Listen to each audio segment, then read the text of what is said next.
Rappel important, obligation réglementaire, code de l'environnement. Pour intervenir sur un circuit frigorifique, il faut que l'entreprise soit titulaire de l'attestation de capacité et que l'intervenant soit titulaire de l'attestation à la manipulation des fluides frigorigènes. Le port des équipements de protection individuelle est nécessaire pour intervenir sur le circuit électrique et frigorifique.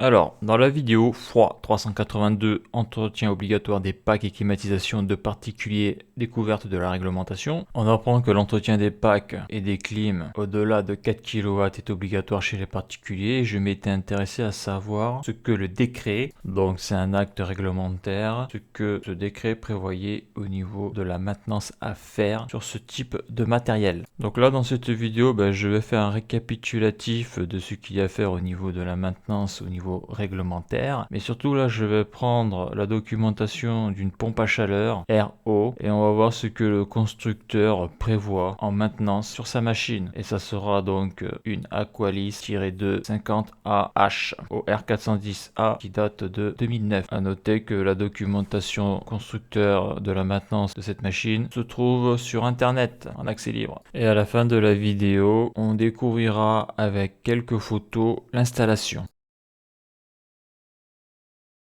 Donc j'ai fait une petite map pour récapituler tout ce qu'il y a donc dans l'obligation réglementaire que l'on a vu dans la vidéo froid 382. Donc c'est le décret 2020-912 du 28 juillet 2020 relatif à l'inspection à l'entretien des chaudières, des systèmes de chauffage et des systèmes de climatisation. Donc on avait vu qu'après ce décret-là, il y avait des arrêtés pour préciser les choses, pour entrer un peu plus dans le détail. Arrêté du 24 juillet 2020 relatif à l'entretien du système thermodynamique dont la puissance nominale est comprise entre 4 kW et 70 kW. Et ce qui m'intéressait particulièrement, c'est les spécifications techniques relatives à l'entretien du système. Donc eux, ils ont classé ça dans deux grandes catégories, les générateurs de chaleur ou de froid et les systèmes de distribution. Donc à noter que tout ça, ça vient de l'arrêté et que peut-être il y a des erreurs ou des oublis, voire il y a peut-être eu des mises à jour, car là, cette vidéo-là, je la fais fin décembre 2021. Et comme j'ai dit dans la vidéo précédente, si tu veux des informations complémentaires ou actualisées, il faut aller voir l'arrêté du décret. Donc il y aura peut-être des oublis. Donc les spécifications techniques relatives à l'entretien du système, générateur de chaleur ou de froid. Donc pareil, ils ont séparé ça en deux catégories, pour tous les systèmes thermodynamiques, pour les systèmes aérothermiques. Donc là je vais aller sur tous les systèmes thermodynamiques. Donc on nous dit que c'est en plusieurs points. Donc relevé des températures de l'unité intérieure et de l'unité extérieure et vérification du bon fonctionnement. En deux, vérification du fonctionnement de l'inversion de cycle lorsque c'est possible. Ça s'est passé en mode chaud-froid ou froid-chaud. Vérification de l'enclenchement des appoints. Donc pour moi c'est les appoints électriques. On verra que sur la machine que je vais montrer, donc c'est une option mais elle a été prise. En 4, mesure des tensions électriques en statique et en dynamique. Donc machine, j'ai envie de dire à l'arrêt quoi, en veille, et machine à fond quoi. Donc là ce qui me manque, là je l'ai marqué pour moi, là manque le contrôle des connexions électriques de puissance. Car comme j'ai dit dans la vidéo présente, souvent quand une machine prend feu, c'est parce que les connectiques sont desserrés au niveau de la puissance, là le 230 volts. Ça peut faire des faux contacts, ça peut arquer, c'est comme ça qu'une machine souvent crame. Qu'une armoire électrique prend feu, c'est quand les connexions se desserrent et qu'une intensité passe dans la connectique, ça fait un point chaud. Et suivant l'intensité du point chaud, ça brûle. Donc ça y est pas dans la réglementation, donc ça veut dire que t'es pas obligé de contrôler ça. Mais on verra que dans la documentation constructeur, il le précise quand même. Donc après, on a la catégorie pour les systèmes aérothermiques. Donc vérification de l'échangeur de l'unité extérieure et nettoyage si nécessaire. Nettoyage et décrassage de l'unité intérieure et du filtre. Donc là, pour moi, là, il doit parler des unités extérieures et intérieures, donc le nettoyage des batteries. Donc après, on a le système de distribution. Donc pareil, il y a deux grandes catégories pour les systèmes de distribution par boucle d'eau et pour les systèmes de distribution par vecteur d'air. C'est vrai que ça peut porter confusion avec leur système aérothermique là. Donc pour les systèmes de distribution par boucle d'eau, en 1, contrôle de l'embouement lié au phénomène d'hydrolyse. En 2, purge des bulles d'air du circuit lorsque le purgeur est fonctionnel et accessible. En 3, contrôle de la pression. En 4, vérification du fonctionnement des circulateurs. En 5, vérification et nettoyage du filtre sur la boucle d'eau si nécessaire. En 6, contrôle de la pression de gonflage des vases d'expansion avec regonflage si nécessaire. Donc là j'ai rajouté, parce que souvent les machines de particuliers, le circuit d'eau comme la pompe à chaleur est à l'extérieur de la maison, il vaut mieux que l'installation soit glycolée. Contrôle taux de glycol s'il y a eu des appoints d'eau. Voilà, parce que si il y a une panne d'électricité qui dure un certain temps, imaginons il y a une tempête là, il n'y a plus de courant pendant une journée,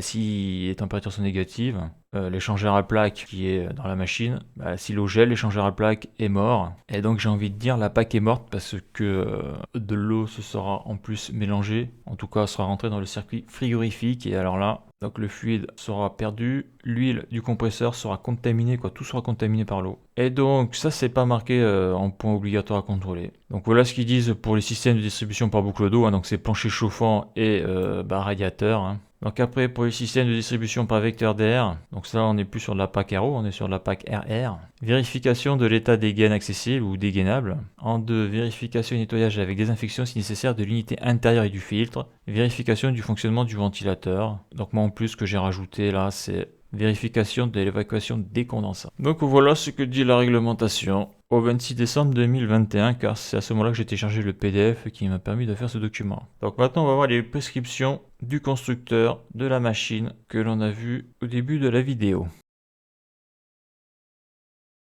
Donc maintenant on va voir les prescriptions du constructeur pour sa pompe à chaleur, celle que l'on peut voir sur la photo. Donc j'ai fait des relevés sur sa documentation, donc on va voir ça. Et après on ira jeter un petit coup d'œil dans la documentation pour illustrer tout ça. Donc qu'est-ce que j'ai relevé dans sa documentation? Alors peut-être qu'il y a des oublis. Hein. Donc déjà, il précise de faire une détection de fuite sur le circuit. Donc de fuite frigorigène, donc détection sur le circuit frigorifique. C'est vrai que sur la réglementation, il ne le marque pas ça. Sauf bien sûr, on l'avait vu avec le CERFA, pour les machines qui contiennent au moins 2 kg de fuite frigorigène de type HFC. Quoi, les 2 kg là, c'est pour les HCFC et pour les HFC, c'est pour les machines qui ont un équivalent CO2 de plus de 5 tonnes. Donc le R410A, son équivalent CO2 pour 1 kg de R410A, c'est 2088 kg de CO2. Donc c'est en gros aux alentours de 2,5 kg de R410A. Donc si je fais 5000 kg,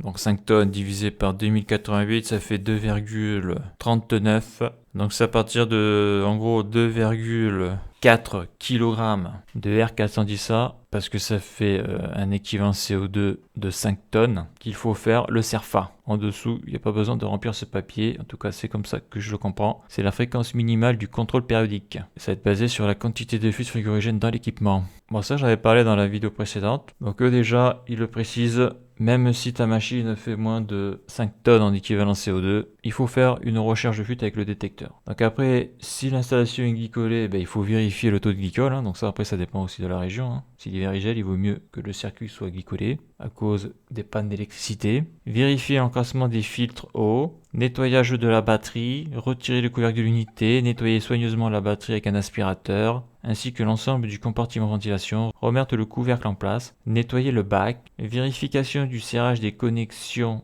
électriques. Alors bien sûr, connexion, c'est pas avec un T, c'est avec un X.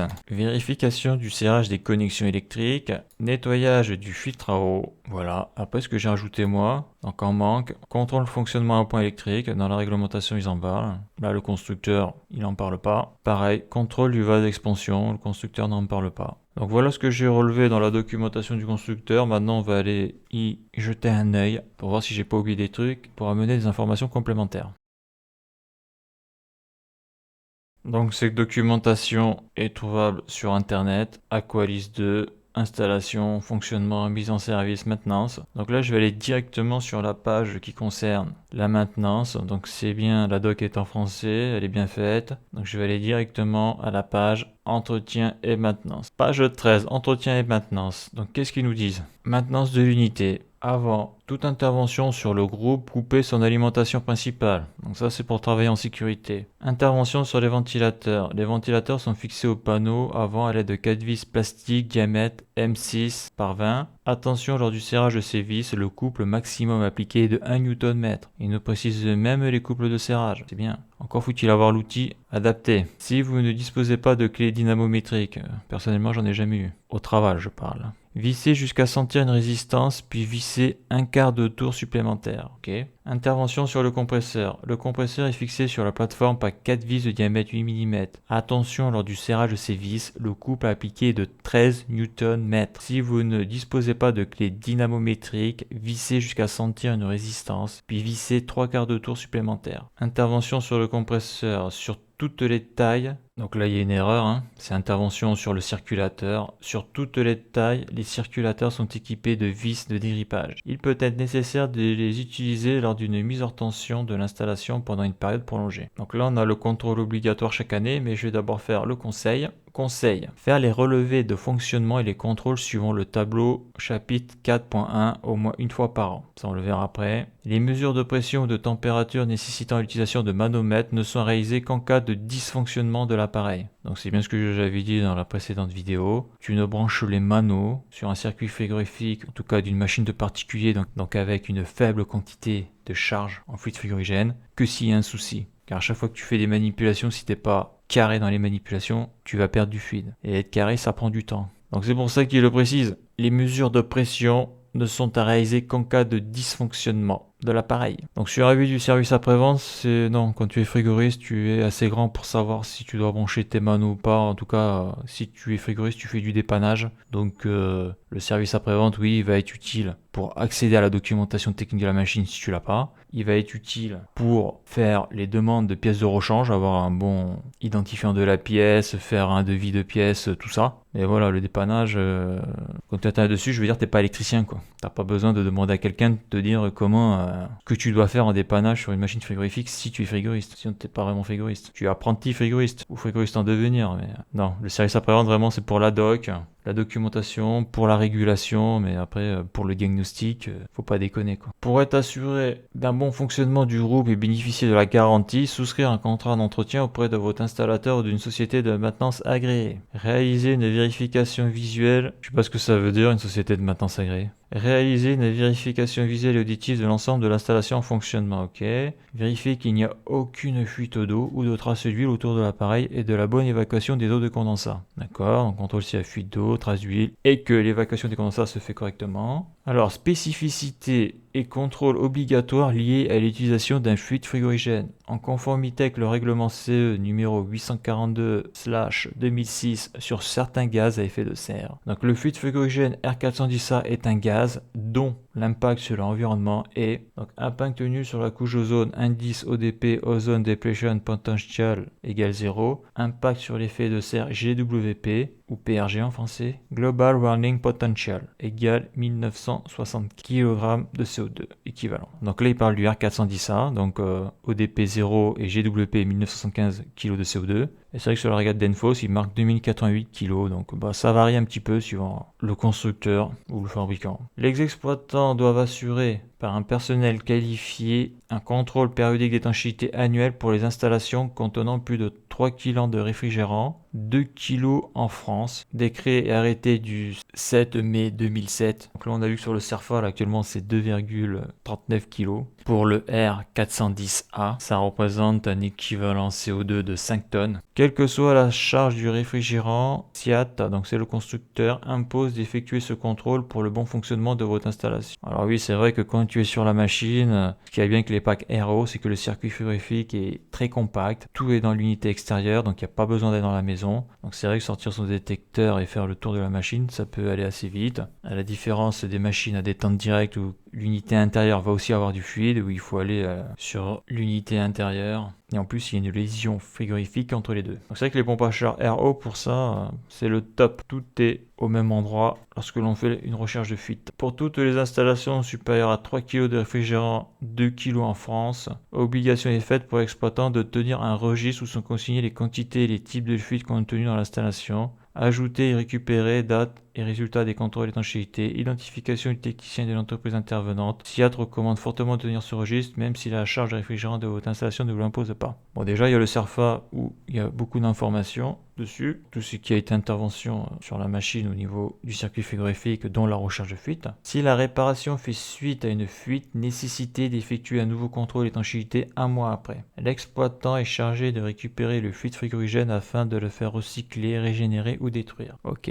Donc après, on a contrôle obligatoire chaque année. Donc là, ils l'ont grisé là. Donc ça, c'est vraiment pour eux, c'est indispensable. Donc détection de fuite sur le circuit frigorifique. Ok. Donc sachant que lorsque l'on fait entretien d'une petite machine comme ça, on peut le faire, il n'y a pas de souci. Mais le problème de ces machines-là, c'est que la charge est tellement petite que si tu as une fuite 6 mois avant de faire l'entretien, quoi qu'il arrive, la machine tombera en panne avant que tu arrives en entretien. Donc il faut vraiment avoir du bol sur des petites charges comme ça, d'arriver, de faire l'entretien et de tomber sur une fuite. Vérifier le taux de glycol, le cas échéant, donc s'il y a du glycol. Vérifier l'enclassement des filtres eau, d'accord. Nettoyage de la batterie. Donc retirer le couvercle de l'unité, nettoyer soigneusement la batterie avec un aspirateur ainsi que l'ensemble du compartiment ventilation, remettre le couvercle en place, nettoyer le bac, vérification du serrage des connexions électriques. D'accord, donc c'est eux qui ont fait la faute et moi j'ai recopié. Donc connexion, c'est pas connecté, c'est avec un T, mais connexion, c'est avec un X, il faut virer le C et le T. Donc là il y a une faute. C'est une des subtilités de la langue française. Nettoyage du filtre à eau, d'accord. Donc après, qu'est-ce que l'on apprend sur la documentation au niveau maintenance? Donc la page suivante, 14, on a un relevé de fonctionnement. Donc comme ils disent, hein, la pression, c'est si tu as une panne ou si tu as une grosse machine, tu auras un capteur de pression BP, un capteur de pression HP. Donc il faudra juste de lire l'affichage, mais ça c'est pour des machines, j'ai envie de dire un peu plus haut de gamme, en tout cas beaucoup plus puissantes. Donc compresseur, donc eux ils prennent pression d'aspiration, température d'aspiration aussi un problème. Pression de condensation, température de condensation c'est si un problème. Température entrée gaz liquide, ouais, moi j'irais entrée vapeur, mais bon. Température sortie liquide vapeur, température entrée air, température sortie air. Donc ça c'est côté batterie d'échange, côté échangeur à plaque, température entrée eau, température sortie d'eau, température entrée liquide vapeur, température sortie vapeur liquide. Parce que moi le terme gaz là ça me dérange. Parce que des vapeurs peuvent condenser se transformer en liquide. Alors que pour moi le gaz c'est plutôt le gaz comme l'azote qui est un gaz. C'est un gaz, voilà, quand tu le mets dans ta machine il sera toujours à l'état de gaz. Tu pourras jamais le liquéfier, le condenser, faire un changement d'état. Tension nominale, tension aux bornes, intensité absorbée au compresseur, intensité absorbée au moteur ventilateur, température de déclenchement de l'antigel, contrôle mécanique, tube visseré, contrôle serrage connexion électrique, nettoyage batterie extérieure, contrôle de la régulation, pressostat différentiel d'eau, contrôle étanchéité. Après, il ne précise pas contrôle de la régulation, c'est-à-dire les consignes. Parce que la régulation, sur ce genre de machine, ça peut être vaste. Donc voilà, c'est ce que je disais dans la vidéo précédente, c'est que là, vu que tu as les contrôles réglementaires à faire, il faut faire un peu comme il y a avec le contrôle technique des bagnoles, une feuille pré-remplie. Et tu remplis les cases. De préférence un fichier informatique, hein, comme ça tu as le nom de ton entreprise qui est rentré, ton nom, tout ça, tout ce qui peut être pré-rempli est déjà pré-rempli. Donc voilà ce que préconise le constructeur de la machine, ça tient sur cette page-là.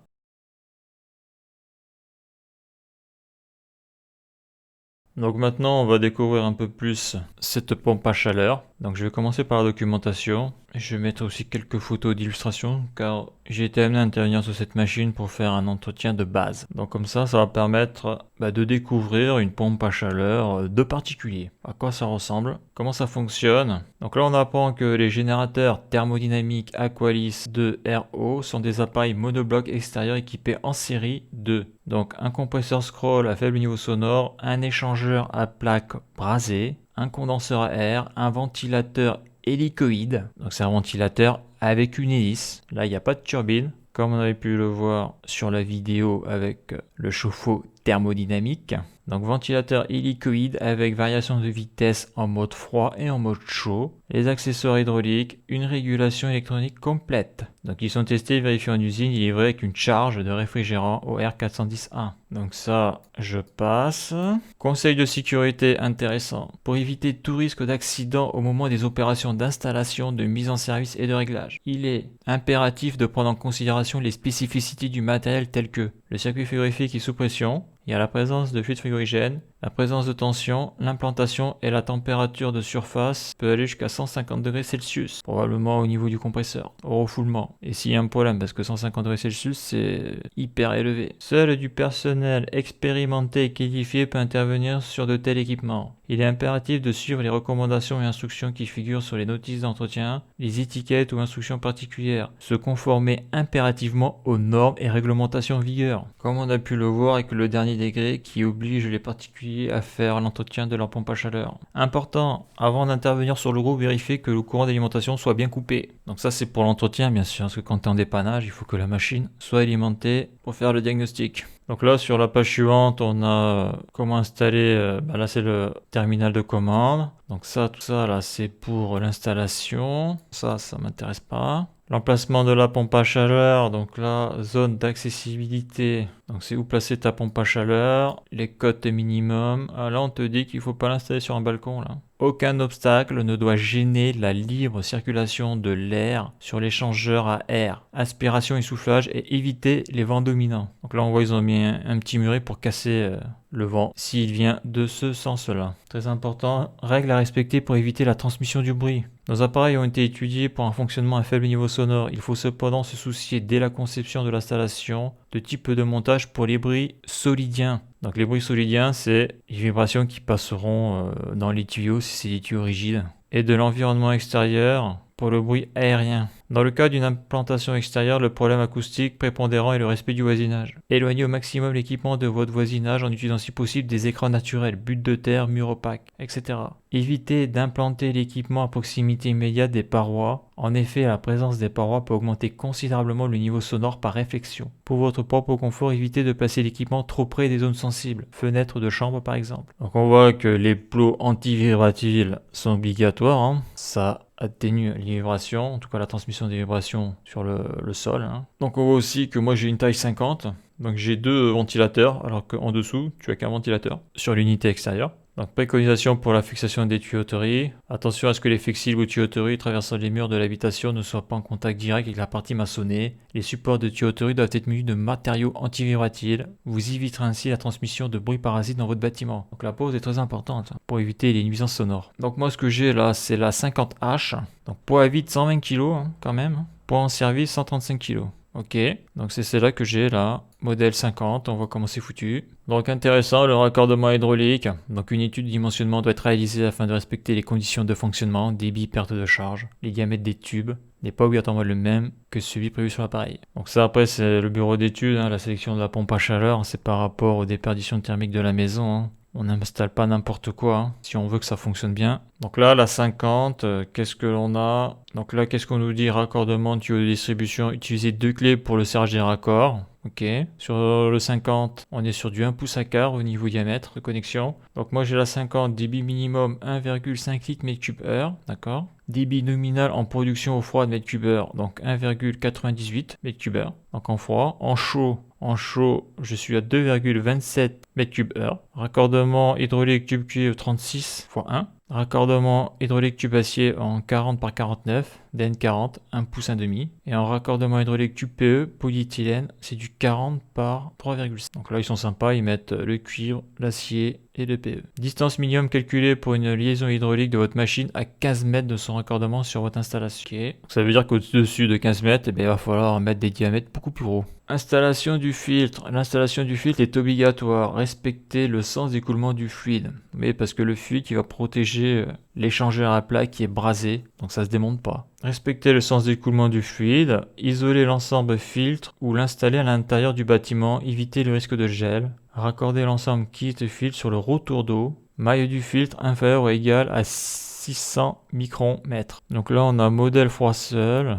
On voit que c'est raccordé ici sur le haut. Modèle réversible, donc le plancher chauffant l'hiver fait du chaud et l'été il peut faire du froid et il est rafraîchissant. Donc ici, lorsqu'on le met ici, c'est réversible. Donc en bas là, et si on le met en haut, c'est froid seul. Ouais, donc là on doit être en bas sur la machine que j'ai. Donc ça c'est le raccordement du filtre, hein, parce que bien sûr il faut les 2 tuyaux pour que ça marche. Installation des flexibles. Les tuyauteries ne doivent transmettre aucun effort. Des flexibles sont obligatoires pour le raccordement des tuyauteries d'eau afin de réduire au maximum la transmission des vibrations de l'appareil via les tuyauteries vers le bâtiment. Donc c'est un peu le même truc qu'on avait vu sur le chauffe-eau thermodynamique. Le raccordement entre le chauffe-eau thermodynamique et la tuyauterie, il conseillait de mettre des flexibles pour éviter de transmettre les vibrations dans les tuyaux lorsque le compresseur fonctionne. Et ici, en plus, il y a la pompe qui tourne. Ils sont à monter impérativement lorsque le groupe est installé sur des plots vibratiles. D'accord. Les tuyauteries sont isolées avec soin pour éviter les déperditions et les condensats. Donc les déperditions thermiques et que de l'air condense sur les tuyaux et que ça coule tout le temps. Quoi. Donc respectez impérativement les rayons de courbure, rayon minimum strictement supérieur à 6 fois le diamètre. Donc le diamètre du tuyau, son rayon minimum, ça sera 6 fois son diamètre, ok. Et la longueur minimum, inférieur à 6 fois le diamètre, donc flexible 1 pouce.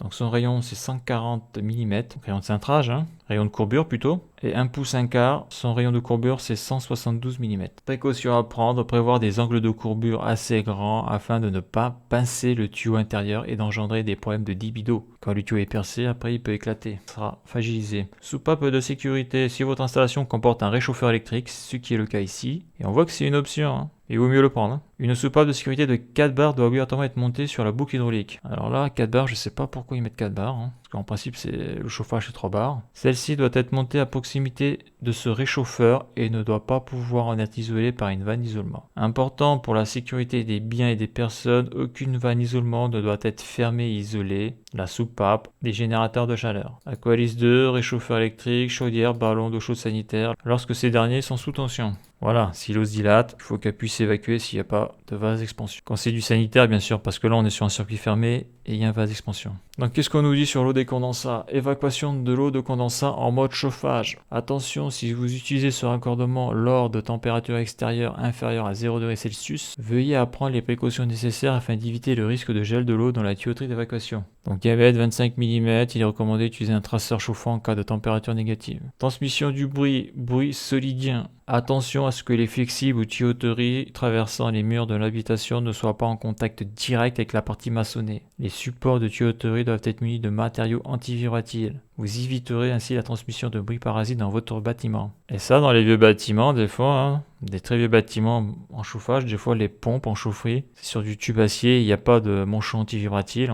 Et souvent, les gens qui sont juste au-dessus de la chaufferie ne restent qu'une année dans le logement, après ils s'en vont parce qu'ils pètent un plomb. Et après, pour mettre en conformité une chaufferie à ce niveau-là, ça coûte extrêmement cher. Ce qui fait que c'est jamais voté par les syndics de copropriété. Mais ça, quand tu es locataire, tu prends ton logement l'été, tu auras la surprise pendant la saison de chauffe. Souvent ça on te le dit pas, ça, pour l'appart. Car j'ai pu croiser des locataires qui se plaignaient ce genre de choses lorsqu'il m'arrivait de faire des interventions dans ce type de vieux bâtiments pour du chauffage collectif. Implantation. Dans le cas d'une implantation extérieure, le problème acoustique prépondérant est le respect du voisinage. 2 règles sont à respecter. Éloignez au maximum l'équipement de votre voisinage en utilisant si possible des écrans naturels, buts de terre, murs opaques. Si possible, évitez d'implanter l'équipement à proximité immédiate des parois. En effet, la présence de parois peut augmenter considérablement le niveau sonore et par réflexion modifier la directivité des sons. Pour votre confort, évitez de passer l'équipement trop près des zones sensibles, fenêtres de chambre par exemple. Et ça, dans les immeubles, ceux qui se mettent des clims en mode sauvage, ça c'est un gros problème, c'est un très gros problème. Donc là, intéressant, le schéma de raccordement. Donc modèle froid seul, donc ici c'est pas le cas.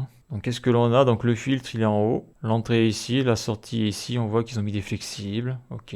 Donc là on a la vanne d'isolement, la vanne de réglage et le sens d'écoulement de l'eau. Donc ici l'installation est sur du plancher chauffant rafraîchissant. Alors là où je suis, l'installation c'était un plancher chauffant c'est sûr, rafraîchissant je m'en souviens plus. Donc le filtre est en bas, on le voit. Donc le sens du fluide, donc ça sort ici là, départ de la machine. Là on a une vanne d'isolement. Ici on rentre dans le réchauffeur électrique, on verra, il est gros, c'est un gros truc. Après on passe là on a un purgeur automatique, là on a une soupape de sécurité, donc là elle a 4 barres. Ici là on a toujours une vanne d'isolement, on passe ici, voilà. Après là on va sur les nourrices, distribution plancher chauffant. Donc après le retour se fait ici, ça passe ici, là, ça monte, ça passe là. Ici, là, on a donc le remplissage, donc disconnecteur plus manomètre. Et là, on a en option un ballon tampon et ça revient à la pompe à chaleur. Ok, ici, petit astérix, vase d'expansion éventuelle si capacité en eau de l'installation supérieure aux valeurs indiquées, tableau caractéristique chapitre 7.1. Car à l'intérieur de la pompe à chaleur, il y a un petit vase expansion. Et donc ça, ouais, c'est dans les caractéristiques, c'est à la fin de la documentation. Donc là, on a raccordement sur UT.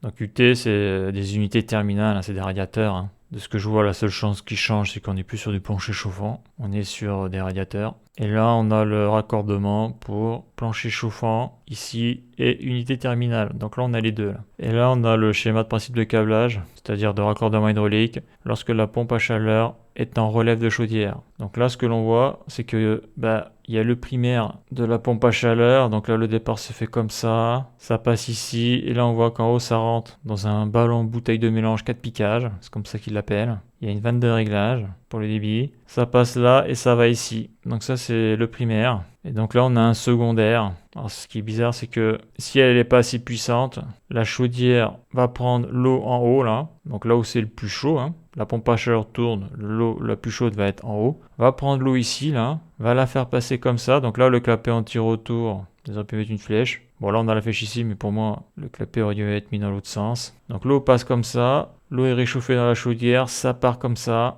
passe comme ça passe ici, et ça va soit sur un émetteur de chaleur type radiateur, ou sur un plancher chauffant, et le retour se fait comme ça passe ici, ça revient dans la bouteille, là, dans le ballon de mélange. On voit ici qu'ils ont mis une vanne de pression différentielle, donc je vais faire une vidéo dessus, hein. Quand tu as pas ça dans le collectif, tu peux avoir les radiateurs qui jouent, je vais plutôt dire qui font la mitraillette, donc c'est assez impressionnant à observer, à écouter. Donc là, on voit qu'ils ont mis au niveau de la chaudière une pompe qui sert à alimenter. On voit que c'est de l'eau chaude sanitaire, donc c'est pour faire de l'ECS, d'accord? Donc on peut mettre un préparateur de CS. Par contre, dans la chaudière, il doit y avoir une pompe de recyclage parce que si la vanne est complètement fermée, là, l'eau ne circule plus dans la chaudière parce que là, le triangle blanc, ça veut dire que cette partie-là est tout le temps ouverte et ça régule sur ces deux trucs-là, sur les deux voies de cette vanne-là. Donc ça veut dire que celle-là peut être fermée à 100% ou celle-là peut être fermée à 100%. Donc voilà un schéma intéressant de principe sur le raccordement au relève de chaudière. Hein. Donc ça nécessite du matériel supplémentaire, hein, comme ce ballon-là. Donc là, qu'est-ce qu'ils nous disent? Protection antigel de l'installation à la charge de l'installateur. Donc si votre Aqualis 2 est implanté dans une région soumise à des températures externes négatives, il est obligatoire de glycoler votre installation. Donc obligatoire pour sa protection, hein, parce que s'il n'y a plus d'électricité ou si la machine tombe en panne, ici gèle,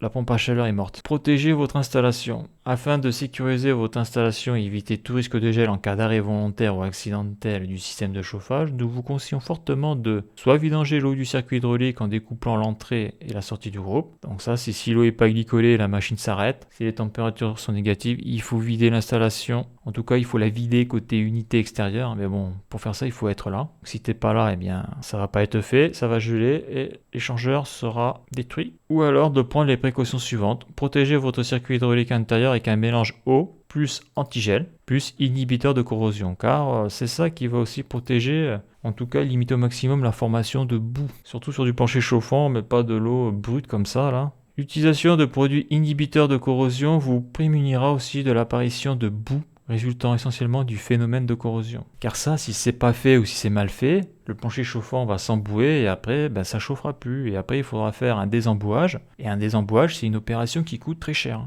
Parce que ça prend énormément de temps à faire correctement. Et en plus, ça nécessite du matériel spécifique. Pour ce faire, vous pouvez utiliser des liquides caloporteurs à base de monopropylène glycol ou à base d'un composant naturel contenant un ou des inhibiteurs de corrosion. Ne jamais utiliser un monopropylène glycol seul sans inhibiteur de corrosion. Ne pas utiliser de produits à base de monoéthylène glycol. Donc là, ce qu'il faut utiliser, c'est le monopropylène glycol avec un inhibiteur de corrosion, mais surtout pas le monoéthylène glycol qui lui est un produit toxique. Donc là, c'est propylène, là c'est éthylène. Éthylène, il faut éviter. Vous pouvez utiliser soit des solutions prêtes à l'emploi, des produits à diluer. Si vous utilisez un produit pur à diluer, respectez les consignes suivantes. Ne jamais introduire séparément le produit antigel pur, puis l'eau dans l'installation. Toujours préparer dans un récipient le mélange eau plus antigel plus inhibiteur correctement dosé avant de l'introduire dans l'installation. Donc ça montre quoi ça? Eh bien si tu veux mettre du glycol dans ton réseau, eh bien tu as besoin d'une pompe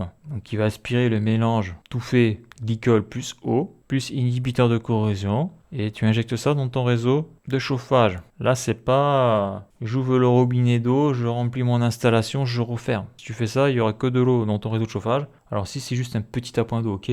Mais voilà, dès qu'on manipule le glycol, il faut aussi des outils spécifiques. Il faut une pompe pour prendre le glycol et le transférer dans le circuit de chauffage. Ça se fait pas tout seul. De plus, dans la documentation du constructeur, ils ont oublié un point très important, qu'il est interdit de vidanger à l'égout une installation qui est glycolée. Ça veut dire qu'il faut récupérer le glycol. Donc procédure, préparation de l'installation à protéger. Un rinçage complet avec chasse hydraulique constitue un minimum. Alors ça, attention, quand on fait un rinçage complet avec chasse hydraulique, il faut le faire pompe à chaleur désaccouplé du réseau, sinon toute la merde, suivant le sens du flux qu'on fait ça, peut se mettre dans l'échangeur à plat qui est brasé. Donc ça, faut faire très attention à ça. Un lessivage avec un produit approprié est recommandé. La nature du produit est fonction des matériaux constituant l'installation. Suite au dernier rinçage, une vidange complète de l'installation doit être réalisée. Dans le cas d'un plancher chauffant, l'eau ne peut être chassée des boucles hydrauliques qu'en utilisant un gaz neutre sous pression, air comprimé azote. Introduction du mélange eau antigel, inhibiteur et mise en pression par pompe hydraulique.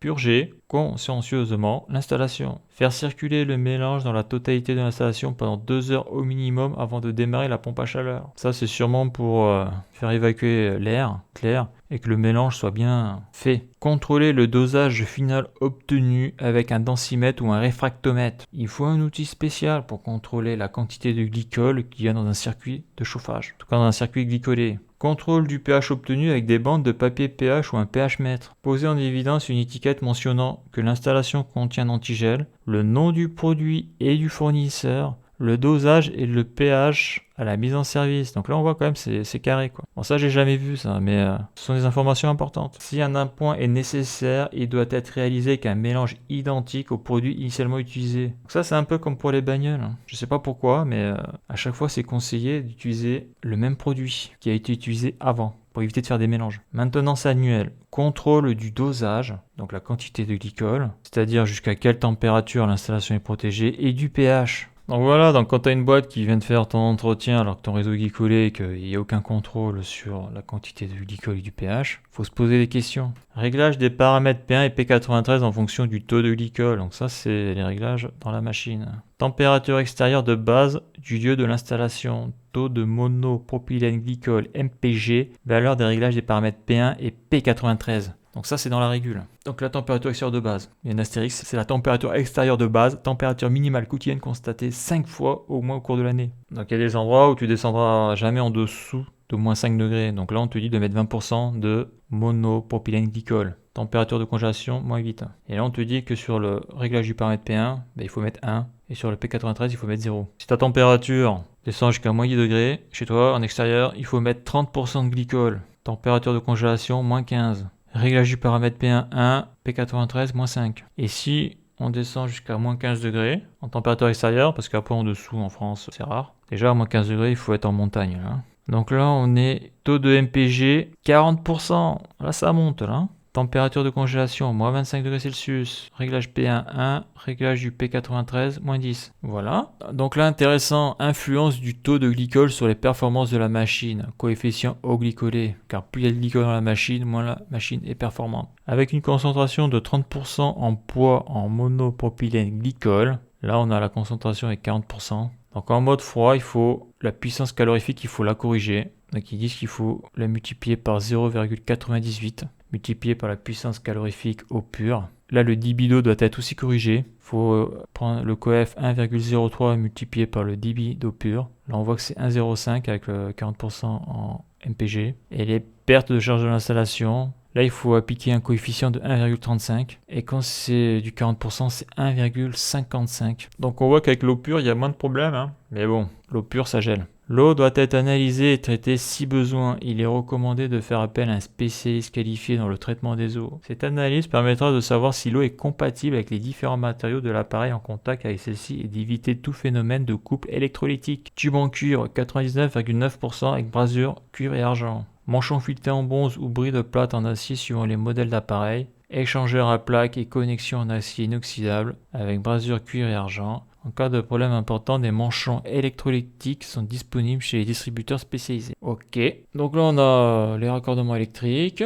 L'alimentation électrique doit répondre aux exigences, donc 230 volts avec plus 6% ou moins 10%, sinon il risque d'y avoir des problèmes. Bien sûr, tous les câblages doivent être réalisés suivant la réglementation en vigueur et la NFC 1500, ça c'est bon. Vous êtes tenu d'assurer la protection de votre appareil contre les surtensions pouvant provenir du réseau de distribution pouvant être d'origine atmosphérique, donc les orages. Suivant la situation géographique du site et le type de réseau enterré ou aérien, un parafoudre peut être exigé par la réglementation locale. Donc important d'effectuer la mise à la terre avant tout autre branchement électrique. Les modèles triphasés doivent être impérativement équipés du neutre. L'installation doit être équipée d'un sectionneur principal. Afin de faciliter l'installation du câble d'alimentation, une goulotte et un cercle ont été prévus à cet effet. Voilà, ok. Donc là on a un petit aperçu de tout ce qui est électronique dans la machine, hein. Donc le raccordement du terminal de commande qui est dans la maison. Là on a le bornier, la platine centrale une carte monophasée pour le modèle réversible. Voilà, ok. Alors, on a un petit passage sur la section des câbles. La section du câble sera judicieusement déterminée en fonction de l'intensité maxi du groupe, de la distance entre le coffret électrique et l'Aqualis 2 et de la température ambiante. Donc moi j'ai le 50H, donc intensité maxi de fonctionnement c'est 29,8 ampères quand même. Intensité maxi de fonctionnement des ventilateurs 0,47 x 2, mais ça c'est le compresseur je pense au démarrage. 29,8 ampères. Circulateur mini 120 watts, maxi 210 watts. Donc après 0,65 ampères, 1,10 ampères. Intensité groupe complet 31,8 ampères. D'accord, intensité démarrage 43 ampères quand même. Câble électrique non fourni, donc il faut du 3G10. Donc pour ce modèle 50-50H, il est également possible d'utiliser un câble 3G6 en PVC V2K haute température. Il faut un disjoncteur magnétothermique courbe C ou D non fourni de 32 ampères. Raccordement thermostat, centre piscine, entrée tout ou rien. Ouais, donc ça c'est du câble de commande. 0,2 à 1,5 mm². Raccordement circuit de commande kit, 1,5 mm². Les câbles avec d'autres conducteurs chargés type PVC pour les températures inférieures à 50 degrés Celsius pour une longueur maxi de 30 mètres. Pour des conditions différentes, se référer à la norme NFC 1500. D'accord. Donc là, on a un petit passage là, donc sur la mise en route. Lors de la mise en route, il n'est pas conseillé de brancher des manomètres sur le circuit frigorifique, sauf incident. Des prises de température suffisent dans la majorité des cas. Donc comme je le disais, là, ce qui est bien avec une pompe à chaleur, c'est que c'est chargé en usine. C'est pas comme une clim à détente directe, monosplit ou multisplit, où il y a une précharge en usine. Et après, il faut raccorder donc les liaisons frigorifiques avec les unités intérieures, donc tirer tout ça, ouvrir la vanne. Donc là, oui, là, tu auras tes manos branchés dessus parce que peut-être, suivant la longueur des tuyauteries, tu vas devoir faire un complément de charge. Là, avec les pompes à chaleur RO, il n'y a pas ce genre de problème-là. Vu que l'hydraulique, vu que les tuyaux qui sont accordés dessus, c'est de l'hydraulique pour de l'eau. C'est pour ça que ils disent ne pas brancher les manos parce que ça sert strictement à rien. Si ce n'est que si tu fais mal les procédures, tu vas perdre du fluide. Donc tu branches les manos que pour du dépannage. Vérification, s'assurer de l'absence de toute fuite de fluide frigorigène. Oui, parce que pendant le transport, les machines, des fois, elles prennent des pètes. Donc oui, il faut contrôler ça. Ouvrez les vannes des circuits d'eau et s'assurer que l'eau circule dans la pompe à chaleur. Purger correctement l'air des circuits hydrauliques. Donc ça c'est important parce que s'il y a trop d'air dans le circuit hydraulique, l'eau ne circulera pas, la pompe, c'est pas une pompe, si c'est une pompe mais c'est un circulateur, ça n'a pas beaucoup de puissance ces machins. Donc l'eau ne circulera pas s'il y a trop d'air dans le circuit. Vérifier le serrage de toutes les connexions électriques, ça c'est important, ça, surtout sur la puissance. S'assurer que la tension d'alimentation correspond à la tension de l'appareil, que sa valeur reste dans les limites admissibles par rapport aux tensions nominales. Donc ça c'est vrai dans les campagnes, il faut faire attention à ça aussi. Démarrage de l'appareil, mettre sous tension, sélectionner le mode de fonctionnement par l'intermédiaire de la molette du terminal, mode chaud, mode froid, ok. Régler la consigne de température avec les touches plus et moins. Donc plus et moins, à un niveau largement supérieur à l'ambiance en chaud et largement inférieur en froid. Ça c'est pour la forcer qu'elle se mette à fond. Après quelques instants, le compresseur fonctionne. Particularité des modèles triphasés, vérifier le sens de rotation du compresseur en triphasé. Oui, c'est ici du triphasé. Si le sens de rotation est incorrect, apparition du défaut D1.1. Faible intensité absorbée, 4 heures d'huile au chaud, brouillard normal, voire tableau défaut, chapitre 6.2. Pour résoudre ce problème, intervertir de phase d'alimentation. Ok, donc ça c'est sur du tri. Donc particularité des modèles monophasés afin de respecter la norme. Alors là, il doit y avoir une erreur là. CF15000. Concernant la limitation des courants de démarrage, votre appareil est équipé en série d'un système intelligent de contrôle de cette intensité. Pour que l'électronique puisse s'auto-configurer et ainsi s'adapter à votre installation, il est possible que lors de votre premier démarrage, ou après une période de coupure de courant, celui-ci ne s'effectue pas instantanément. La machine peut alors tenter un démarrage, acquérir certaines valeurs, puis redémarrer ensuite dans les meilleures conditions possibles. Ok. Donc régler la vitesse du circulateur. Donc là on est sur un circulateur monovitesse, on dirait. Accès molette, changement de vitesse. Ouais, c'est ça, une vitesse. Sur toutes les tailles, le circulateur est équipé de vis de dégrippage. Donc la vis, ça doit être ici là. Ça c'est quand c'est bloqué pour dégripper. Il peut être nécessaire de les utiliser lors du démarrage ou lors d'une mise hors tension de l'installation pendant une période prolongée. Sur tous les modèles, le circulateur offre un choix de 3 vitesses. Déterminer la vitesse adéquate du circulateur en fonction des pertes de charge de l'installation et des courbes de pression disponibles de la pompe à chaleur. Donc ça c'est à la mise en service. Suivant les pertes de charge d'installation, donc suivant ce qu'a calculé le bureau d'études. Pour modifier la vitesse du circulateur ou accéder à la vis de dégrippage, des capots de protection peuvent être enlevés. Donc qu'est-ce que l'on apprend là? Donc, purge d'air, mise en service. Pour un bon fonctionnement de votre installation et plus particulièrement lorsque votre Aqualis 2 se trouve au point haut, il est indispensable de purger l'air lors de sa mise en service. Ceci peut être effectué soit en ouvrant le purgeur manuel situé sous le capot de l'appareil lors du démarrage, soit en installant à un niveau supérieur à l'Aqualis une partie de conduite d'eau et un purgeur automatique. Pressostat différentiel d'eau. Une anomalie de fonctionnement peut être due à la présence d'air au niveau du pressostat différentiel d'eau. Il peut être judicieux d'éliminer cet air. Pour cela, il suffit de desserrer l'écrou situé en partie inférieure du pressostat. Donc ça serait ici, là. Environ donc un demi-tour jusqu'à l'évacuation de l'air, puis de le resserrer, ensuite vérifier l'étanchéité. D'accord. Ça, si tu as tout rempli en eau, tu as purgé et que le pressostat différentiel d'eau se met en défaut, c'est peut-être à cause de ça. Le pressostat différentiel d'eau est un élément de sécurité afin qu'il puisse assurer son rôle de protection des biens et des personnes. Il est strictement interdit de le chanter. Donc le pressostat différentiel d'eau va détecter que la pompe fait bien circuler l'eau dans le circuit, donc ça veut dire que les vannes côté plancher chauffant sont bien ouvertes, ça circule, et donc si ça circule, le contact se ferme, ça autorise le compresseur à démarrer, sinon la machine ne démarre pas, elle se met en défaut. Parce que sinon, la chaleur qui sera transmise au condenseur ne sera pas évacuée et ça va monter très fortement en pression et ça va couper au pressostat HP sécurité. Donc après on a la maintenance, ça on l'a déjà vu, ça on l'a vu. Donc qu'est-ce qu'il nous dit sur la régulation? Donc on a une présentation, l'ensemble des régulations se compose de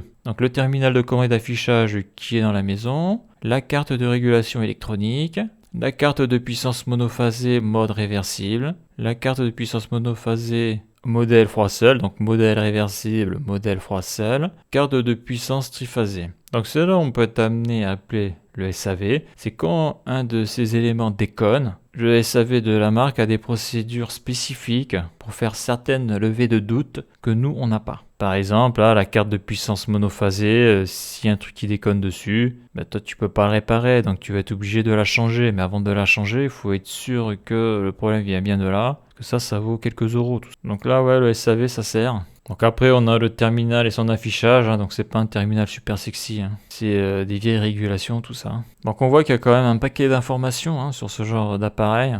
Donc ici, là, on a le jour en cours, l'affichage de la température désirée en 2, de l'heure ou du code défaut en 3. Ici en 3, donc c'est le profil du programme journalier confort économie, c'est la programmation horaire. Index d'état de fonctionnement du compresseur en 4.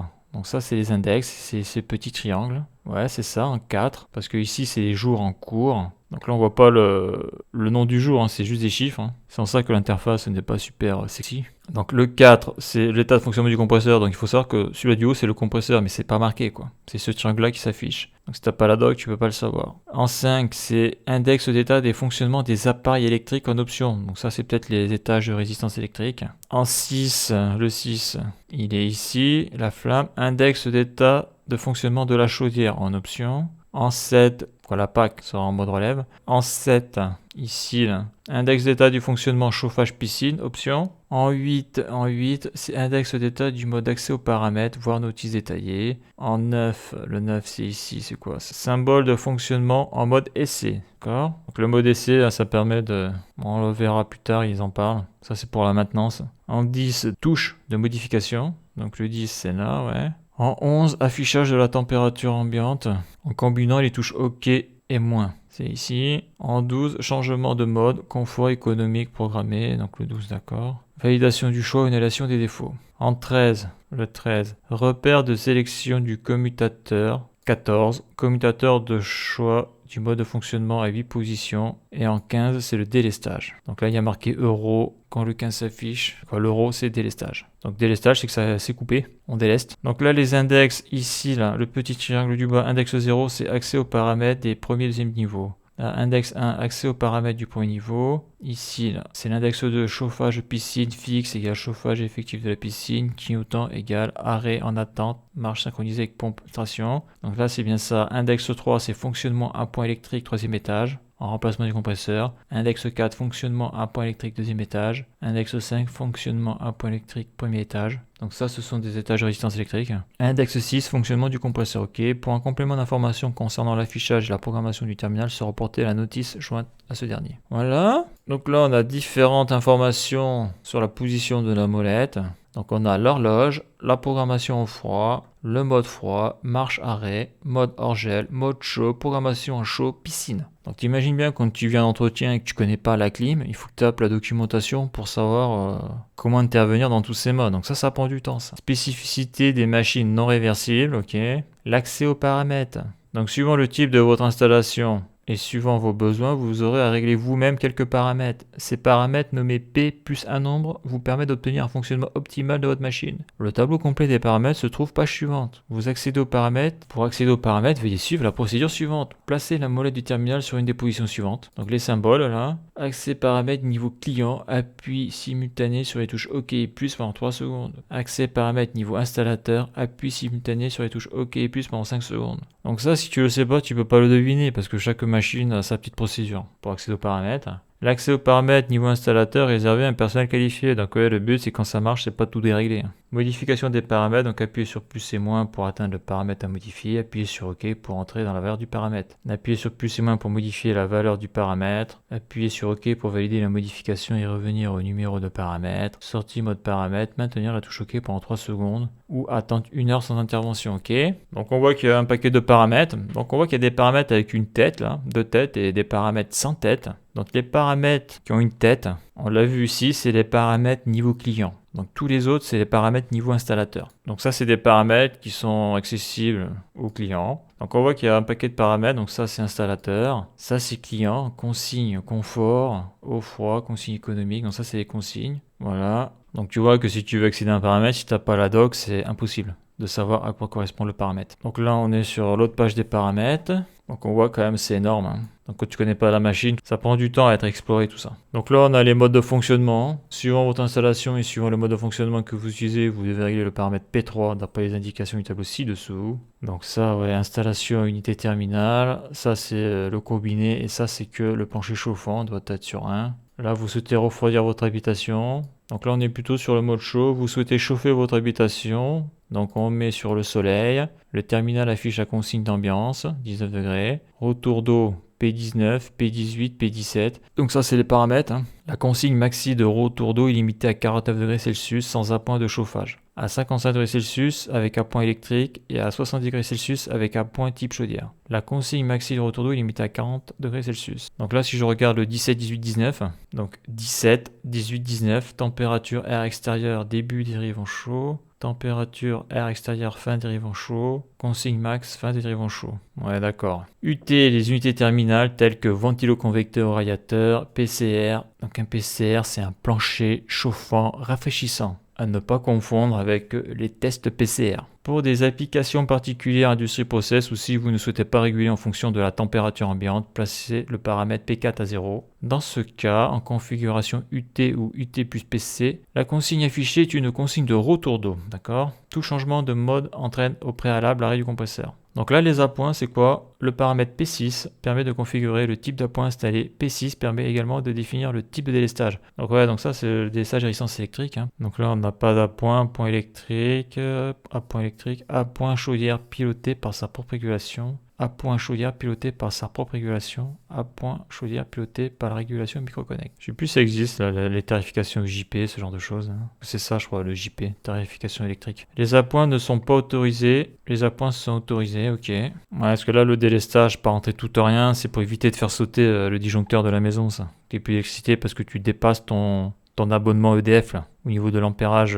Donc en plus, si tu as les nouveaux compteurs EDF, là, ils sont sensibles à ce genre de choses. Donc là, on a un passage sur les appoints électriques, les limites de fonctionnement, affichage sur le terminal, l'appoint par la chaudière. On a un petit truc sur la corrosion des corps de chauffe. Certains corps de chauffe, comme les corps en acier, sont sensibles à la corrosion. Dans ce cas, veuillez contacter un représentant de votre marque de chaudière pour vous assurer de la compatibilité du corps de chauffe avec la régulation microconnect. Quelques recommandations: ne pas faire fonctionner simultanément le brûleur et la PAC avec des températures d'eau inférieures à 40 degrés Celsius. Ne pas court-circuiter les sécurités anti-corrosion de la chaudière. Exemple, circulateur de chauffage maintenu à l'arrêt tant que le brûleur n'a pas remonté à la température du corps de chauffe à plus de 40 degrés Celsius. Donc ça, c'est pour les chaudières de base pour pas que les fumées passent sous le point de rosée, que ça condense. Chaudière pilotée par sa propre régulation. P6 égale 3 ou 4, ok. Donc on voit que ça peut être vite compliqué, hein, la régulation, quand on doit tout prendre en compte. Donc ça, je passe. Donc là, on a la chaudière pilotée par la régulation microconnect. Commande par entrée tout ou rien, donc coupure à distance ou délestage de votre pompe à chaleur ou des appoints. Enclenchement à distance de la mise en hors-gel de votre installation. Enclenchement à distance du mode froid ou chaud de votre installation. Enclenchement à distance du cycle eau-chaud sanitaire. D'accord. Donc là, on a un descriptif de la carte.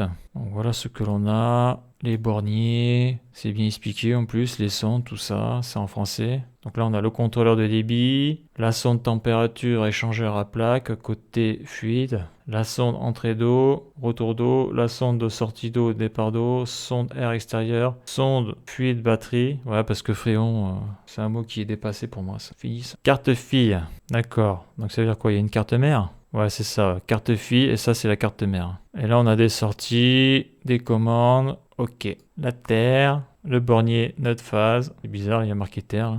Donc les organes, les ventilateurs extérieurs. Mode froid, enclenchement du ventilateur à vitesse maxi 5 secondes avant la marche du compresseur. Régulation de la vitesse du ventilateur en fonction de la température de l'air extérieur puis de la température du fluide frigorigène. Post-ventilation à l'arrêt du compresseur pendant 30 secondes. Donc là, ouais, c'est le cycle de fonctionnement du ventilateur en mode froid. En mode chaud, enclenchement du ventilateur à vitesse maxi 5 secondes avant la marche du compresseur. Régulation de la vitesse du ventilateur en configuration bas niveau sonore, P5 égale 2 ou 3, en chauffage piscine ou en eau chaude sanitaire. Vanne d'inversion de cycle uniquement sur modèle réversible. Alimenté en fonctionnement chaud dès que le compresseur fonctionne. D'accord. Donc quand tu es en mode chaud, si ta bobine n'est pas alimentée, il y a un souci quoi. Ou si la bobine est alimentée mais il ne se passe rien, peut-être qu'elle est morte. Donc en mode chaud, l'électrovanne est alimentée. Et donc c'est alimenté, la vanne d'inversion de cycle bascule.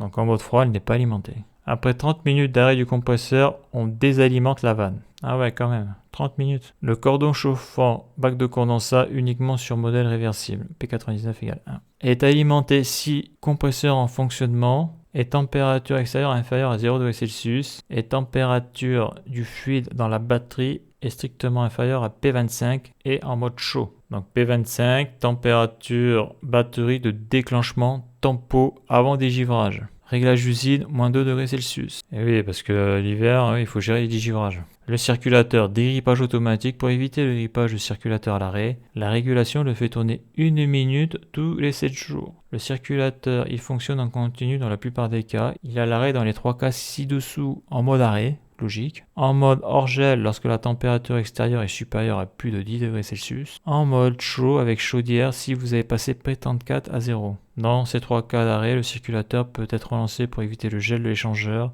Mise en route si la température extérieure est inférieure à P93 et si la température de départ d'eau est inférieure à 30 degrés Celsius. Donc P34, asservissement marge du circulateur. P93 limite antigel échangeur sur départ haut. Les fonctions redémarrage automatique en cas de coupure d'alimentation après un arrêt de 3 minutes et dans le mode de fonctionnement présent avant la coupure. On a l'anticoursique, autorisation de redémarrage du groupe après un temps d'arrêt minimum du compresseur de 3 minutes. On a la régulation auto-adaptative. Cette fonction intervient sur le temps de fonctionnement du compresseur ou sur le différentiel d'étage afin d'adapter au mieux le fonctionnement du groupe à l'installation. Fonctionnement bas niveau sonore.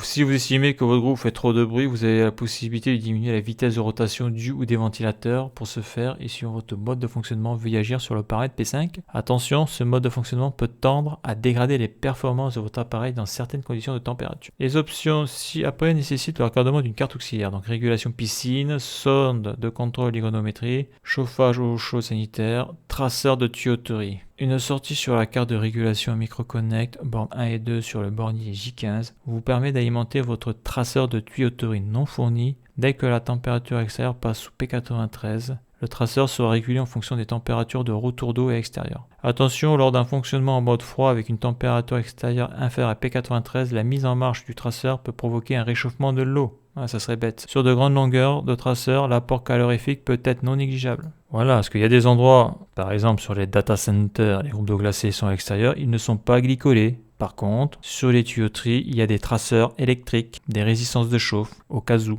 Mais bon, c'est des endroits qui s'arrêtent jamais. C'est pas comme chez un particulier. Un particulier n'a pas de groupe électrogène de secours. Alors que dans ce genre de lieu-là, dans les data centers, il y a des groupes électrogènes de secours. Donc il y a toujours de l'électricité. Les défauts temporaires et permanents. 2 niveaux de défauts temporaires et permanents. Donc qu'est-ce qu'ils appellent temporaire et permanent? Le défaut temporaire entraîne un fonctionnement dégradé du groupe avec affichage clignotant du type de défaut sur LCD du terminal. Pas de mémorisation du défaut temporaire ni collage du relais défaut, sauf défaut liaison terminale et défaut D49. Le défaut permanent entraîne l'arrêt du groupe et selon le paramétrage, l'enclenchement des appoints avec affichage fixe. Appoint électrique du type de défaut sur LCD du terminal, mémorisation du défaut sur coupure secteur et collage du relais défaut. La gestion des défauts reste active en mode essai. Donc là on a tous les codes défauts.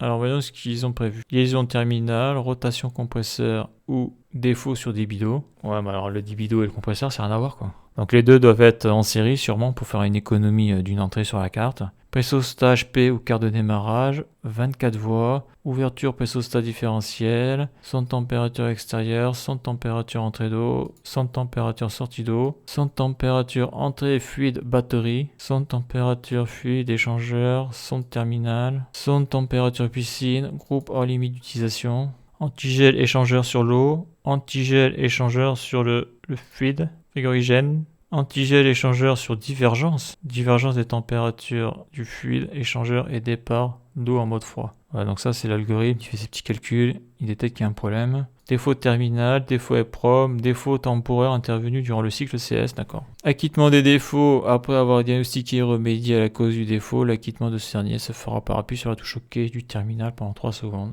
La molette étant sur la position arrêt. Donc là on a un tableau pour contrôler la valeur ohmique des sondes. On voit que c'est des sondes des CTN 10 kΩ à 25 degrés Celsius. C'est ce qu'on avait vu sur le chauffe-eau thermodynamique de Wiesmann, c'était des 10 kΩ aussi. Là on a les limites de fonctionnement du compresseur, production d'eau glacée. Ok. Là on est plutôt sur de l'eau chaude, là, production d'eau chaude, température de retour d'eau minimum en fonctionnement plus 5 degrés Celsius. Liquide antigel plus 5 degrés Celsius, eau pure plus 10 degrés Celsius. Température d'entrée d'eau maximum 70 degrés Celsius. Donc voilà le diagramme de fonctionnement de la machine. Ok.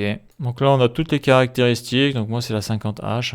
Donc j'ai 1,66 litres d'huile dedans. Poids en froid, non. Je suis en réversible, je pense. Ouais, je sais pas. Bah oui, je suis en chaud. Oui. Je suis pas en froid, donc je dois avoir 2,67 kg de fluide. Puissance, intensité, résistance Carter, 45 watts. Donc là, après, type de batterie, tube cuivre rainuré, ailette en aluminium. Capacité en eau de l'échangeur, 1,23 litre, c'est pas grand chose. C'est pour ça que ça gèle très vite ces trucs. Ventilateur hélicoïde, il y en a 2. Tour minute 718. Circulateur 3 vitesses. Vase d'expansion 8 litres. Pression de gonflage du vase 1,5 bar. Pression maximum de service 4 bars. Volume maxi de l'installation PCR, plancher chauffant refroidissant. Donc là ils disent que c'est avec un régime d'eau maxi 40 degrés Celsius, eau pure et 45% de MPG. Donc si tu as de l'eau pure c'est 471 litres dans ton installation. Et si tu as 40% de glycol, monopropylène glycol, tu peux mettre que 240 litres. Quand je dis 240 litres, ça veut dire que au-delà de 240 litres, s'il y a 40% de glycol ou au-delà de 471 litres, si c'est de l'eau pure, il faut rajouter un vase d'expansion. Car le 8 litres ne sera pas suffisant pour absorber la dilatation du fluide, de l'eau. Donc on voit qu'il y a une sacrée différence de dilatation entre l'eau pure et l'eau avec du glycol. C'est impressionnant, c'est quasiment, on divise quasiment par deux quoi. Donc après, pour connaître la quantité d'eau qu'il y a dans son réseau, eh bien, le bureau d'études doit le dire, car quand il fait ses petits calculs avec son logiciel, les tuyaux ont une contenance, donc il connaît la contenance du réseau. Donc ça c'est le PCR. Volume maxi de l'installation radiateur. Donc en radiateur, les températures sont plus élevées. Régime d'eau maxi 70 degrés Celsius, 90 degrés Celsius, voilà, c'est haut ça. Eau pure et 40% de monopropylène glycol, MPG. Donc avec de l'eau pure, tu peux, avec ce vase d'expansion là, mettre que 141 litres d'eau dans ton réseau. Et avec le glycol, que 87 litres d'eau. Au-delà, il faut rajouter un vase d'expansion. Capacité minimum de l'installation eau pure pour un bon fonctionnement de votre groupe. Il faut au minimum 75 litres d'eau dans l'installation. Voilà, donc ça c'est pour avoir de l'inertie dans le système. Sinon, il faut rajouter un ballon hydraulique pour stocker de l'eau. Avis de 123 kg en service 135 kg, ok. Et là, on a le schéma de principe du module hydraulique. Donc modèle réversible. En 6, on a les sondes, température, donc en 1, on a l'échangeur à plaque brasé. En 2, on a le purgeur d'air manuel. En 5, on a le pressostat différentiel, donc c'est ce qui contrôle que l'eau circule bien dans l'échangeur. En 3, on a le circulateur, la pompe. En 4, on a le vase d'expansion. En 8, on a la soupape de sécurité à 4 barres. Ici, elle est à 4 barres. Et en 7, on a le filtre à tamis sur le rotor pour éviter que de la merde vienne se foutre dans l'échangeur à plaques. Donc là, on a les courbes de pression disponibles. Pression statique disponible en kilopascal. Et là, on a les débits. Donc là, c'est en haut en métubeur. Donc moi, j'ai celle-là. Là. Donc là, sur la photo, c'est la 50H, perte de charge. Alors le mode essai. Ce mode vous permet de réaliser vos essais en diminuant le temps d'intervention des diverses sécurités. Affichez le paramètre P30. Mode validé lorsque P30 égale 1, s'annule au bout d'une heure, P30 revient 0. Apparition du symbole du sablier. Index 1 niveau client, index 0 niveau installateur. Dans ce cas, P7 et P9 sont annulés. L'anticours cycle du compresseur est ramené à 1 minute. Les 30 minutes d'attente suite à un défaut HP ou sonde fluide batterie sont ramenées à 30 secondes. Ah ouais, on passe de 30 minutes à 30 secondes, donc c'est un petit peu mieux pour faire les tests. La temporisation d'enclenchement des appoints est ramenée de 80 secondes à 5 secondes. La temporisation de givrage est comptée en secondes. La temporisation de remise en route du compresseur après un défaut D11 est ramenée de 2 minutes à 30 secondes. Donc P7, température extérieure, autorisation des appoints, P9, limite basse de fonctionnement en chaud. Donc ça, c'est désactivé lorsque tu es en mode test. Et puis voilà, la documentation est terminée. Donc comme on a pu le voir sur la documentation, ce qui est étrange, c'est qu'il n'y a rien sur le circuit frigorifique de la machine. Donc là, c'est une machine avec un circuit frigorifique basique, hein.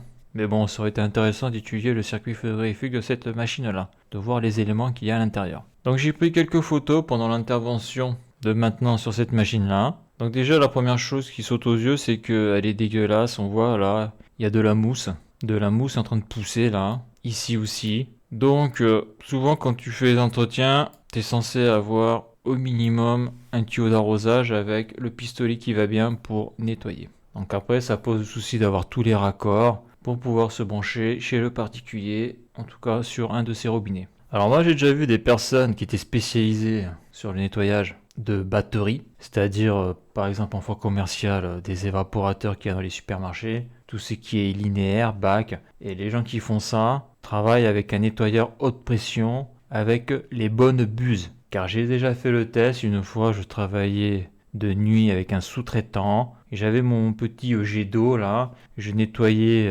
dans le meuble là où tu stockes les fromages à la découpe là. Il faut savoir que l'évaporateur qu'il y a sur ce meuble là, c'est le plus dégueulasse, il est moisi de partout. Et moi j'étais là en train de nettoyer avec mon petit jet d'eau merdique et je voyais que ça nettoyait pas grand chose quoi. Et là où j'ai vu mon collègue lorsqu'il s'est pointé avec son nettoyeur haute pression, il a mis un coup dessus, bon voilà quoi, ça a été le jour et la nuit quoi. En gros moi je jouais avec mon tuyau d'arrosage, j'enlevais un peu la poussière mais voilà ça s'arrêtait là quoi. Alors qu'avec le nettoyeur haute pression, ça nettoie vraiment. Pareil je l'ai vu aussi sur des gars qui faisaient que ça, nettoyer des condenseurs. Par exemple dans certaines usines tu peux avoir une cinquantaine de condenseurs à nettoyer parce qu'il y a des groupes d'eau glacée, il y a des pompes à chaleur. Et quand la saison arrive, c'est-à-dire quand l'été arrive, c'est juste avant que les premières chaleurs arrivent, donc vers mai, qu'il faut que tous les condenseurs soient propres parce que maintenant avec les canicules qu'il y a dans le sud-ouest, si c'est pas propre, la machine, elle va souffrir, voire même elle se mettra en défaut HP, ce qui est dommage si c'est un groupe d'eau glacée dont la fonction est par exemple de refroidir un data center. Ça serait très con même. Il faut savoir qu'au printemps, il y a des végétaux là, ça se disperse de partout et ça vient se foutre dans les batteries, dans les condenseurs et bon, tu nettoies ça au jet d'eau, c'est possible, mais c'est vrai qu'au nettoyeur haute pression, c'est mieux. Ça permet d'avoir la bonne pression et ça utilise beaucoup moins d'eau. Parce qu'il y a des endroits en campagne où la pression est très faible et tu nettoies rien du tout. Donc ça, je l'ai pas nettoyé parce que j'avais pas ce qu'il fallait. Donc c'est resté comme ça. C'est vrai que tu arrives, c'est dégueulasse, tu nettoies ça, tu repars, c'est propre, le client il voit que c'est propre et ça ressemble à quelque chose. Donc après, la PAC, c'est une Aqualis 250A H en monophasé R410A. Donc là, on nous dit que sur la machine là, que j'ai là, il y a 3,5 kg de fluide frigorigène qui est du R410A. Donc là, on voit plusieurs données intéressantes. Là, BP, Mini, HP, Maxi. Donc là, on a le PSM et le MOP. Donc le PSM, ça serait donc de l'anglais, hein, Pressure Switch Mechanical, donc un prisostat BPCQ ici, et le MOP, c'est le Maximum Operating Pressure. Je suis pas sûr, mais je pense que c'est ça. Donc la pression de fonctionnement maximum. Ou ici minimum, hein, parce que là on est sur le BP. Donc là on voit qu'il y a écrit 0,25 mégapascal. et 2,8 mégapascal. Donc 1 mégapascal, c'est 10 bars. Donc ça fait 2,5 bars. 0,25 mégapascal, ça fait 2,5 bars. Il faut multiplier par 10. Et 2,8 mégapascal, ça fait 28 bars. Donc là, le pressostat BP, il couperait à 2,5 bars. On voit que le HP Maxi, donc toujours PSM, Pressure Switch Mechanical, donc pressostat mécanique, et l'autre Maximum Operating Pressure MOP, donc 4,2 mégapascal, donc multiplié par 10, ça fait 42 bars. 42 bars des deux côtés. Donc le pressostat HP coupe à 42 bars. C'est vrai que le 410 c'est vachement plus élevé que pour le R134A, que l'on trouve beaucoup sur les groupes d'eau glacée. Mais sur les clim, en tout cas anciennes, on trouve beaucoup de R410A, dont les packs RO. Et on voit ici que sa température maxi de fonctionnement, il marque 45 degrés Celsius. Donc là, il nous parle de la protection anti-gel, et là, on voit là le filtre Atami obligatoire. Ok. Donc ça rentre comme ça sort comme ça. On voit les tuyaux là. Là on voit ça sort, coude. Donc là on est dans le logement. Ici là on peut voir les nourrices plancher chauffant. Là on voit qu'il y a un petit robinet. Là on voit des vannes d'isolement. Là on commence à percevoir le réchauffeur. Donc si je zoome, on voit qu'il y a des vannes d'isolement ici. Il y a des vannes d'isolement ici et ici. Donc ici on le verra après, il y a un filtre. Et ici il doit y avoir un filtre. Et là on peut voir les deux purgeurs sur les nourrices. Donc à noter que les purgeurs sur les nourrices, il faut s'en méfier comme de la peste, car suivant la marque, ça m'est arrivé une fois en touchant un bouchon là, le truc il s'est pété à ras et ça pissait là. Donc si t'as pas de purgeur de secours, bah t'es niqué parce que tu vides le réseau de chauffage, c'est-à-dire que tu vas être obligé de fermer une des vannes, mais si t'as rien pour changer le purgeur, le client n'a plus de chauffage, alors il faut y mettre un bouchon. Donc c'est vrai quand on fait de la maintenance, il faut toujours avoir des petites pièces de rechange comme ça pour se sortir de la merde. Sinon le client n'a plus de chauffage. Donc là on voit, là c'est le début du réchauffeur. Voilà, et là j'ai pris en photo le réchauffeur, voilà à quoi il ressemble. Donc puissance, donc il y a 3 étages de résistance électrique, 1,7 kW, 3,4 kW et 5 kW, alimenté en 230 volts, donc le client il faut qu'il ait un bon abonnement EDF là, pour passer la puissance. Température mini d'eau entrée 1 degré Celsius, température maxi entrée d'eau 58 degrés Celsius, débit mini 0,33 m3/h, pression maxi 7 bars. Fabriqué en 2010. Cet appareil comporte 2 câbles d'alimentation séparés. Donc il doit y avoir 2 câbles pour peut-être mettre 2500 watts x 2, ça fait 5 kW. Chaque source de tension doit être coupée avant ouverture du coffret. Réarmement thermostat de sécurité interne au coffret à manœuvrer éthiquement par personnel autorisé. Voilà. Sûrement il doit y avoir 2 câbles en 3G25, quelque chose comme ça. Donc ça, c'est s'il fait très froid et que la pompe à chaleur n'y arrive pas, ou si la pompe à chaleur est HS, grâce à ça, tu auras du chauffage. Sinon, sans ça, t'as plus de chauffage. Donc voilà à quoi ça ressemble. Comme les nourrices. Donc si le rouge c'est l'aller, si le bleu c'est le retour. Donc l'aller vient ici, ça passe dans le réchauffeur, ça va ici, ça passe là, ça va dans le plancher chauffant, ça revient ici et ça repart à la PAC. Ouais, donc ça vient ici, ouais. On le voit là. D'accord. C'est vrai que là, cette planche gêne. Donc le retour est ici. Là. Et là, on voit qu'il y a la soupape. Là, on voit que ça va ici, là. Donc je sais pas s'il était glycolé, le réseau, je m'en souviens plus. En tout cas, je l'ai pas contrôlé, parce que j'avais pas le matériel pour le faire. Et ici, on voit que ça va je sais pas où. Mais quand c'est du glycol, la soupape doit cracher dans un récipient, un bidon. Car, comme j'ai dit, on n'a pas le droit de rejeter du glycol. Dans les égouts, c'est interdit. Donc là, j'ai l'impression que ça va directement aux égouts, ça, je suis pas sûr. Hein. Donc je pense pas que ça soit glycolé. Ici, là, on peut voir le disconnecteur avec ses 2 vannes d'isolement. Donc on voit que le tuyau d'arrivée d'eau froide doit être ici, parce que là on a un robinet d'eau froide. Là on a un tuyau qui passe ici, il passe là, on voit que ça passe dans le disconnecteur, ça remonte ici, et on voit que c'est piqué ici, là. Et donc ça a l'air d'être l'aller, parce que ici, pour moi c'est le retour, vu que là la vanne est bleue, et là c'est rouge, même s'il faut toujours contrôler. Donc là j'ai démonté là, ce bouchon là, pour accéder au filtre qu'il y a derrière. Donc là quand tu as un truc comme ça, c'est que derrière il y a un filtre, donc il faut fermer la vanne, hein. Et quand tu fermes la vanne, lorsque tu ouvres, théoriquement, ça ne doit pas pisser. C'est-à-dire que tu ne vas pas vider ton réseau de chauffage. Là, si tu ouvres comme ça, en principe, ça ne va pas le faire. Donc, quand on enlève ça, qu'est-ce que l'on a? On a ça. Donc là, on voit que j'ai enlevé le volant de la vanne, probablement parce que c'était trop collé au niveau du mur et je ne pouvais pas la fermer complètement. C'est sûr même. La vanne était trop proche du mur. Donc après, lorsqu'on enlève le bouchon, donc qui se visse, hein, eh bien, on a ça. Donc après, il faut la pince Esprit, là. J'ai oublié le nom. Je l'ai sur le bout de la langue. C'est une pince Circlips. Donc attention, hein, là si t'as pas la pince Circlip pour enlever ça avec des tournevis, tu vas péter un plomb, hein, parce qu'après il faut le remettre, il faut l'enlever, il faut le remettre, hein. Donc là il faut des pinces Circlip, parce qu'il y a plusieurs modèles de trous là. Je veux dire que la pince Circlip elle est vendue avec plusieurs embouts, soit c'est des droits, soit c'est des courbés, ça dépend des cas. Là on voit mieux là, donc on voit qu'il y a un peu de saleté dedans, hein. Et on voit aussi que j'ai enlevé le thermomètre parce qu'il me gênait là. Donc il était dans un autre gant. Donc là j'ai enlevé le Circlip avec la pince à Circlip, comme ça je peux enlever le filtre qu'il y a dedans.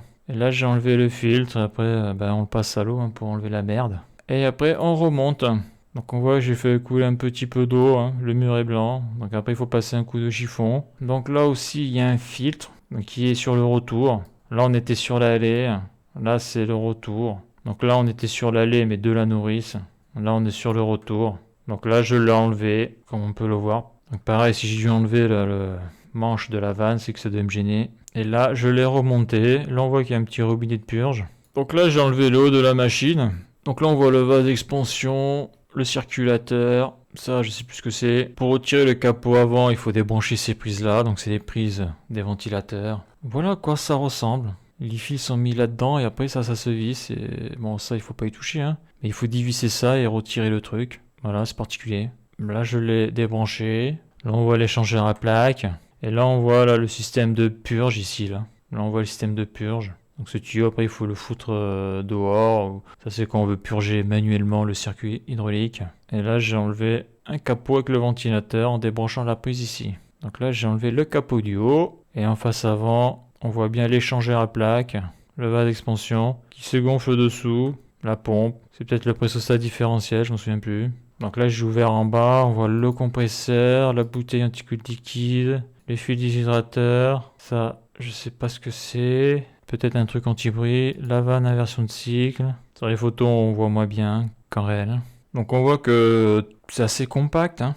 Là on voit bien le système de purge, là on dirait que c'est les sondes qui vont à l'intérieur. Et c'est par là où on gonfle le vase d'expansion. Donc le souci de ça c'est que entre la tétine ici et le vase, ils ont mis une tige en ferraille là, quoi, ils ont mis une plaque en ferraille et l'épaisseur fait que, eh bien, je peux pas me raccorder, c'est-à-dire que mon truc il est épais là, et je peux pas l'enfoncer assez pour pouvoir appuyer là sur le shredder, parce que dedans il y a un push shredder, donc je peux pas gonfler mon vase d'expansion, ce qui est très très con. Mais là, je peux pas, là, si je le mets, il se passe rien. Là. Je peux pas contrôler la pression et je peux pas gonfler. Donc il faut avoir des outils adaptés. Donc là, je pense que c'était de l'eau parce que lorsque il y a du glycol dans l'eau, quand tu le touches, c'est particulier. Le glycol, c'est vraiment très particulier. En plus, ça a une odeur. Parce que quand tu veux contrôler ton vase d'expansion, il faut le vider de son eau. Donc c'est vrai que si le réseau est glycolé, si tu perds du glycol, après il va falloir le remettre. Donc si t'as pas ce qu'il faut, tu peux pas contrôler le vase d'expansion. Par contre, si c'est de l'eau, tu peux, parce qu'il suffira juste de remettre de l'eau. Mais après, je pense que c'est peut-être pas utile de le contrôler tous les ans, hein, parce que t'enlèves de l'eau, t'en remets, mais en enlevant de l'eau, tu vas perdre aussi les produits d'inertage qu'il y a dans le réseau de chauffage. Donc ça aussi, il faut le prendre en compte. Donc là, une vue un peu plus sur le côté, un petit zoom sur la partie haute. Là, on voit les câbles d'alimentation, ils passent ici, là, ça a été tiré en multifilaire, là, des gros câbles, là, des conducteurs, je veux dire. Donc là, bien sûr, quand on contrôle le serge connectique, il faut que le jus soit coupé, il faut que la machine soit coupée au disjoncteur. Et travailler soit avec des tournevis isolés ou consigner le truc parce que faut pas que le client remette le jus quand t'as les mains là-dedans. Voilà, donc là on voit mon système de pompe manuelle là, à l'ancienne. Et là mon détecteur de recherche de fuite frigorigène. Donc là on peut voir que j'avais pris une photo là sur de la connectique des ventilateurs. L'interface qui contrôle l'APAC depuis l'intérieur de la maison. Et puis c'est tout pour les photos que j'ai prises lors de cette intervention. Donc dans cette vidéo et la vidéo précédente, eh bien, on en a appris un peu plus sur ce qu'il faut faire en maintenance sur une pompe à chaleur. Donc voilà pour cette vidéo et à bientôt pour une prochaine vidéo.